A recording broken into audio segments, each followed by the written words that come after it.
Hello everyone, welcome to the Tech and Auto Show. I'm your host Manav Sinha and it is so good to see all of you lovely people once again. I hope all of you are keeping safe. I know times are a little bit difficult right now, but this is what we have to do. Nevertheless, you are here for the Tech and Auto Show. You've come to the right place because this is the best of technology as well as automobiles at one place. So without any further ado, we've got a lot of things to cover in this episode. So let's kick things off by first showing you a glimpse of what you can expect over the course of the next half an hour. This week, we will be taking a closer look at the Xiaomi Mi 11 Ultra and finding out everything about it. Then we'll get into a special conversation with Volkswagen India and find out their big plans for the Indian market. And then we're going to do a little bit of an experiment. We're going to find out how it is to live without any Google service in this modern age of internet era. So there you have it. All of that action will be coming your way, but we're going to start off with the world of technology. And in that world, Xiaomi Mi 11 Ultra is being talked about quite a lot. The reason is simple. This is Xiaomi's attempt at making an ultra Android smartphone. How have they fared? Well, in order to find that out, Vishal has got his hands on the phone, and here's what he has to say about it.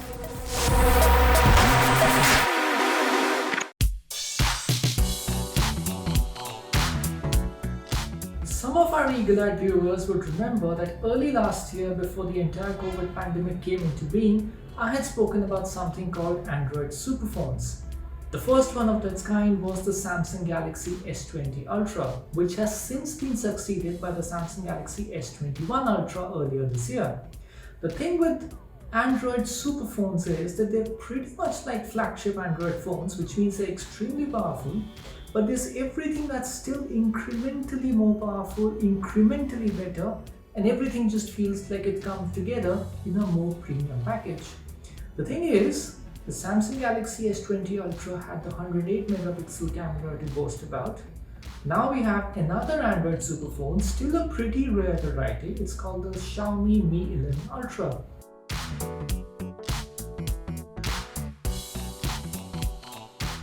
And in this case, not only does it have a really powerful camera combination of a 50 megapixel and two 48 megapixel cameras at the back, it's also got two displays. Now the thing with this is, it's got the novelty factor going. It's got pretty much everything under the hood that you would expect from a top-notch Android phone, and the price advantage. The Xiaomi Mi 11 Ultra costs you a smidgen under 70,000 rupees. That's significantly lesser than the Samsung superphone alternatives, which are priced just above a lakh, and that is albeit before you are able to get any of the deals sorted on your credit card. That's a huge price difference, whichever way you look at it. In terms of the experience, the Xiaomi Mi 11 Ultra pretty much delivers a flagship plus sort of an experience. It's a pretty good phone to hold. You've got Corning Gorilla Glass Victus, which is the latest and the greatest protective glass layer that's been made by Corning for smartphones. You've got the Snapdragon 888 running under the hood. You've got a very, very good display with 120Hz refresh rate. You've got the triple cameras at the back that I've already mentioned, which really deliver on the photography performance. But what really stands out, and you will notice this, is the design. It's really, really good to look at. What I have here is the ceramic white. Now, Xiaomi have really left no ambiguity with the naming. It's ceramic white, and there's another option called ceramic black. You really cannot get confused with those. Now, let me just switch on the display at the back, if I may, and show you what it can do. That's the secondary display at the back, which sits next to the camera module. This is actually a display from one of the Mi bands, and it's a pretty interesting thing what Xiaomi have done. So as you're holding the phone up against your ear, you will attract attention in a crowd. Yes, I know MIUI has its own legion of loyal fans, but for a phone like this, the company's first superphone, and when you're really targeting the premium of the premium phones, you need something extra special to happen with the software. That doesn't feel like it's coming across very nicely, in the sense that MIUI here and MIUI on any other Xiaomi phone will feel exactly the same. So somebody who's already a Xiaomi phone user and spending a lot of money on this one will not really get that special sort of a feeling when he's interfacing with the software on this particular phone. That little extra special touch is perhaps what's needed. At just under 70,000 rupees, the Xiaomi Mi 11 Ultra as a superphone really puts itself at a significant advantage against the Android flagship phones, all those pro monikers that seem to be pretty common in the Android smartphone space. Now, it's got the power, it's got the performance, and it's got the looks. Really, why would you not want this phone? Now let's talk about the world of automobiles, and in that world, well, Volkswagen has some big plans for the Indian market. Their plans is called the SUVW plan, because VW along with SUV, and if it doesn't give it away, well, their plan consists of bringing some big SUVs to the Indian market. But that's not it. They've got some really interesting things to talk about as well, as we found out when we got into a special conversation with Volkswagen India. Here's how that went.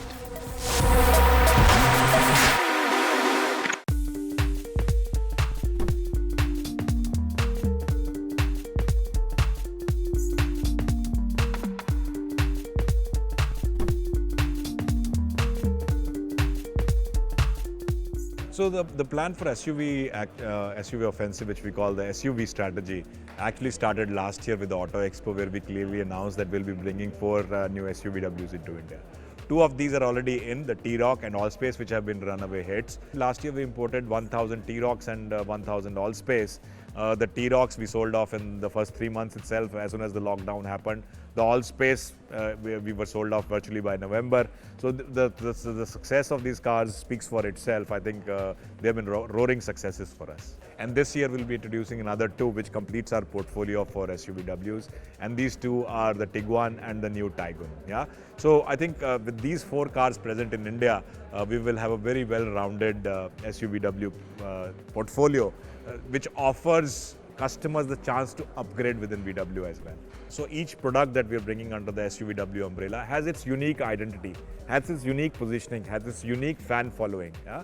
So whether it is the Allspace, to the Tiguan, to the T-Roc, to the now Taygun, it will appeal to a different set of customers, but at the same time being universally acceptable as well.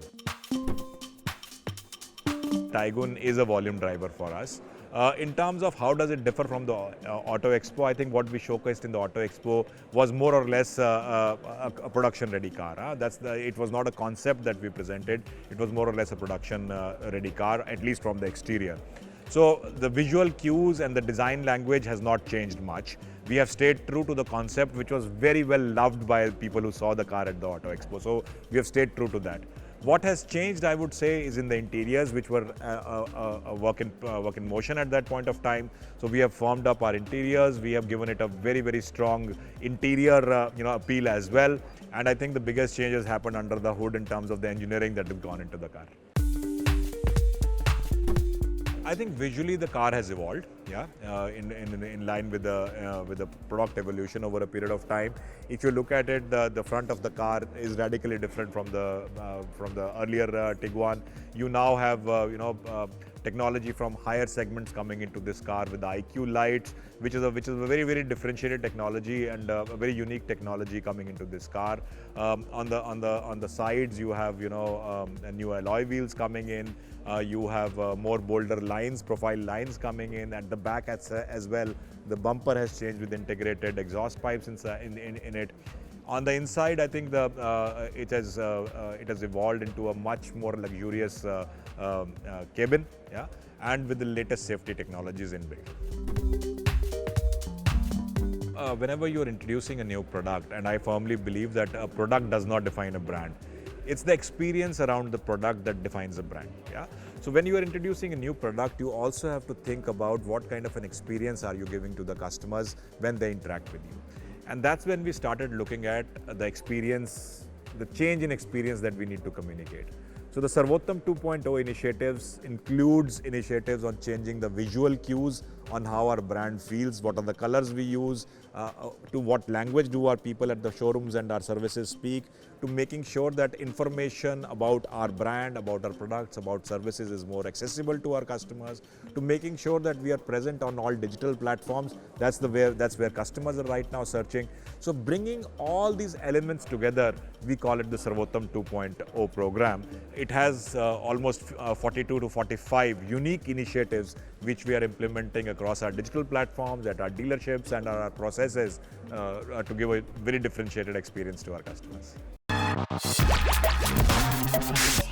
Now in this time of internet connectivity, everything wants to be connected to something or the other. We've got smart fridges, smart TV, we've got smartphones, of course, and you've even got smart connected tech coming to cars as well. So there's a lot of things that is connected to the internet, but the fact of the matter is that a lot of our internet usage from day to day from our phones actually uses a lot of Google services. So what happens when you decide that you don't want to use any particular Google service? How difficult can it be? Well, Xiaomi has picked up that difficult question and is trying to answer that up next.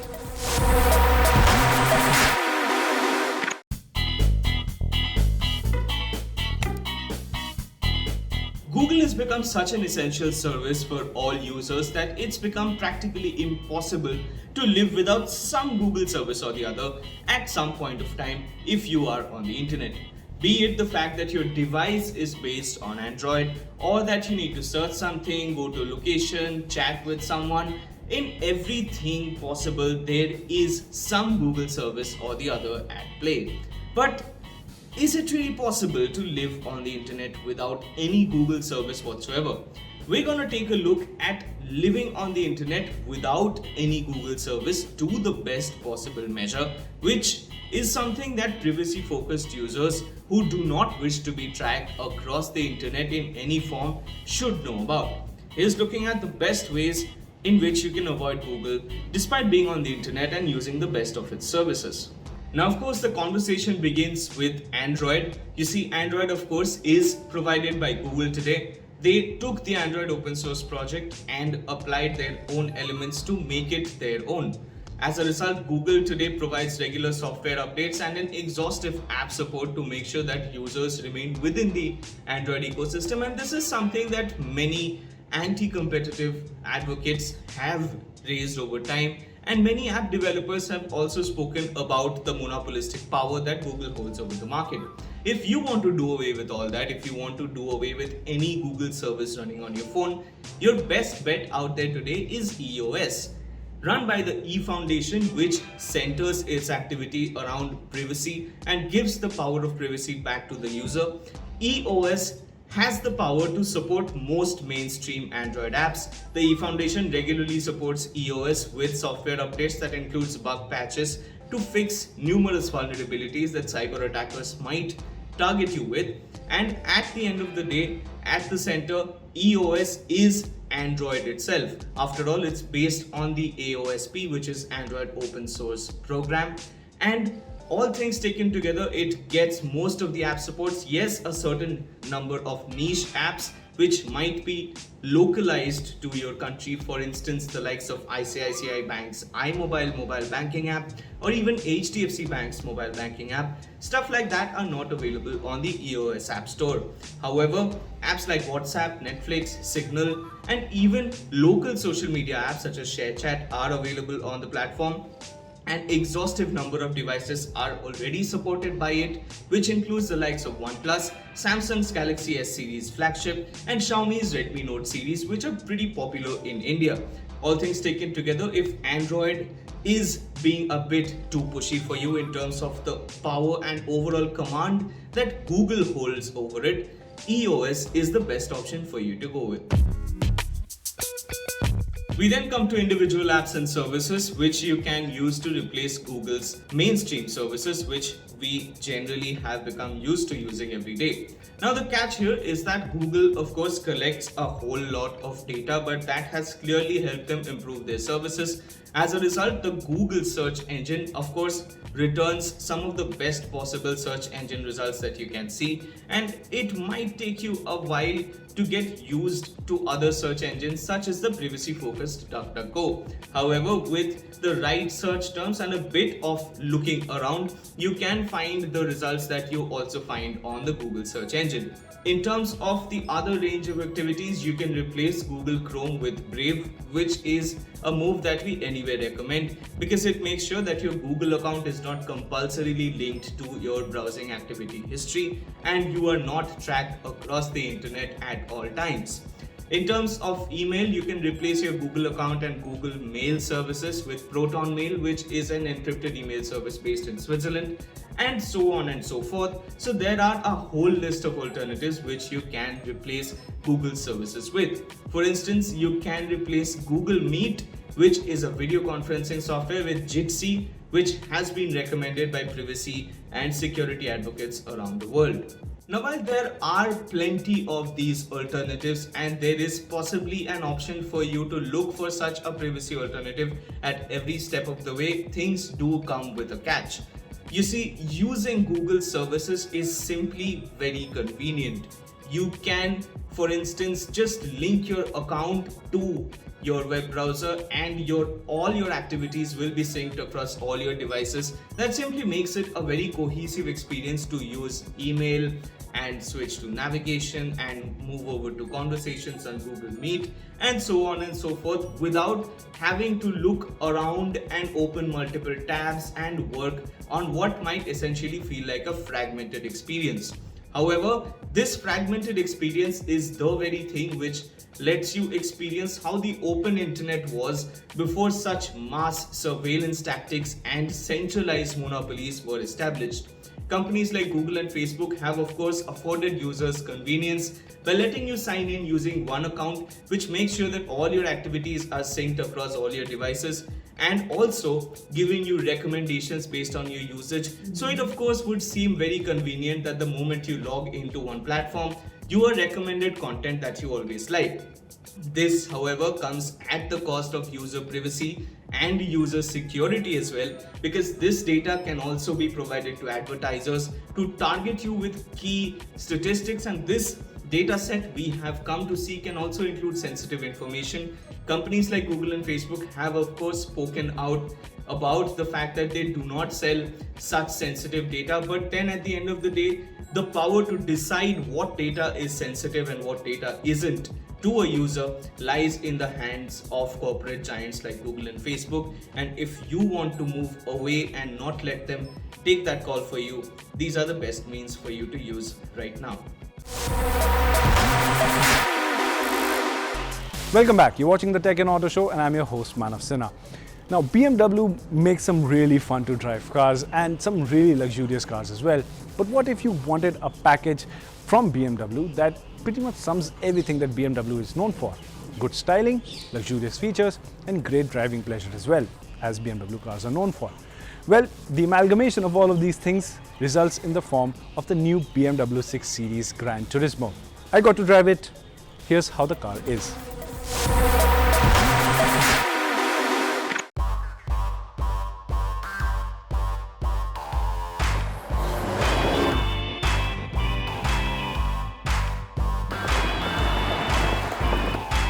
Now, the BMW 6 Series Gran Turismo has been one of my favorite BMWs because of the reason that I believe that this strikes a great balance between performance, practicality, premiumness, and it also has the looks that gives you that wow factor that makes you stand out of the crowd.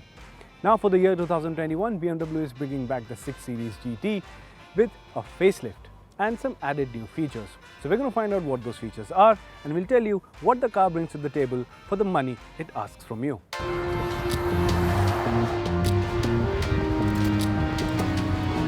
Let's start with the changes in terms of design, and all of it is basically at the front. The 6GT now has a sharper, bolder look, and honestly, I think it looks way better than the older GT. And since it is yet to get that massive grille that other brand new BMWs are getting, this is your chance at getting an updated BMW minus that grille, if that is something that bothers you. On the whole though, the 6GT keeps its formula intact, which is of a long bonnet, huge wheelbase, and the sloping roofline, which gives it its unique presence. Now, the last thing before we step inside the car, we have to talk about the pop-up spoiler. Now, if you're someone like me, this makes the car cooler, doesn't it? Now, usually this comes out after 120 kilometers an hour automatically, but there's also a button on the center console. If you press that, it stays up like this. It's a cool feature, isn't it? Now, let's get inside.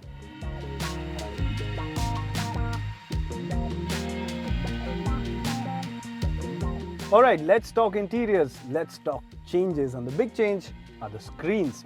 You see, the infotainment system is now bigger. It's also the latest generation unit, and of course the touch response and everything is fantastic. These things are great. But also the instrument cluster is now all digital. Now both of these screens combined gives you an array of practicality, functionality, and it's really intuitive to use. This is a really great experience to have while you're driving. Additionally, there's a lot of compartment spaces all around you. The fit and finish, the quality is premium, and also if you want, you can put in your phone over here and it will wirelessly charge. So pretty much covering all the bases that you would want from the 6GT.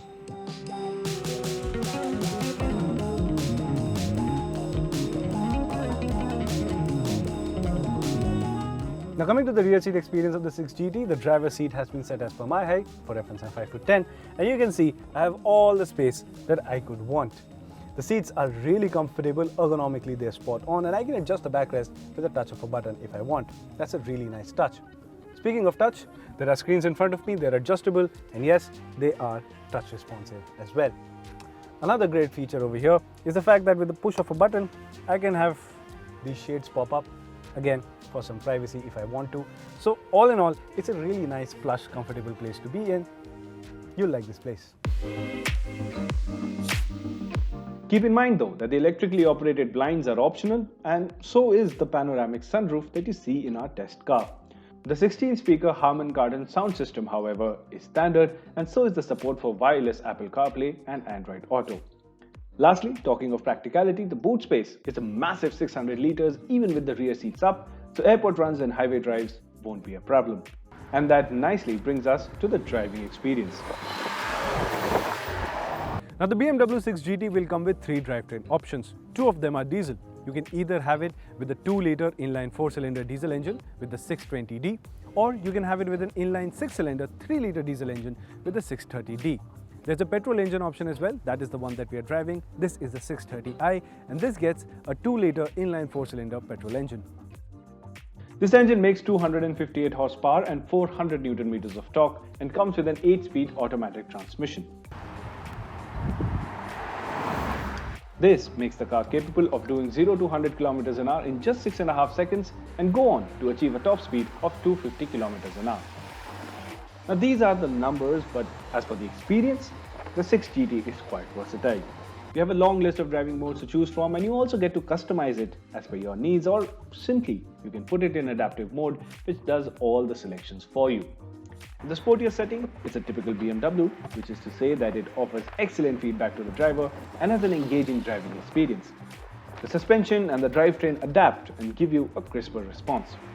The car will also lower itself by 10 mm post 120 km an hour if it is in sport mode for added stability. And talking of which, while cornering, you feel the perfect 50-50 weight distribution aiding you in all of it. However, through a button on the center console, you can also raise the height of the car by 20 mm for added practicality, like going through steep ramps or bad patches of roads. The ground clearance in default mode is good enough for you to not fret over large speed breakers. So you get the idea. City or highways, bad roads or speed breakers, the 6GT did well. And with all the practicality and other features, it really does come across as a wholesome package. So to sum up the BMW 6 Series Gran Turismo, or the 6GT in short, is that this car continues to be a great mix of performance, practicality, and has great looks as well. The thing is, usually the case with the 6GT has been that the BMW 5 Series is such incredible value for money that you really need to want to have a body style like the 6GT. Now with the 2021 iteration, the updates that BMW has given it, it's far better value for money than before, and hence it makes a lot more sense for you to spend that extra little bit of cash for a car like this.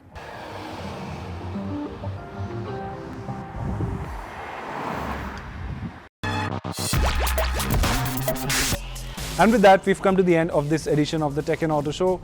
I really hope you enjoyed this episode. All of us are working really hard to bring you the best of technology and automotive content. So we really hope that you enjoy our hard work. Having said that, if you want to have a conversation with us, if you want to let us know how you find these things, well, reach out to us on Twitter. If it's about technology, you can reach out to us at News18 Tech. If it's about automobiles, you can tweet out to us at News18 Auto. And remember, by logging on to news18.com, you can read up more on both these industries. Well, that's about all for today. I'm your host Manav Sinha. It was pleasant seeing you. I'll see you all next week at the same time, only on CNN News 18.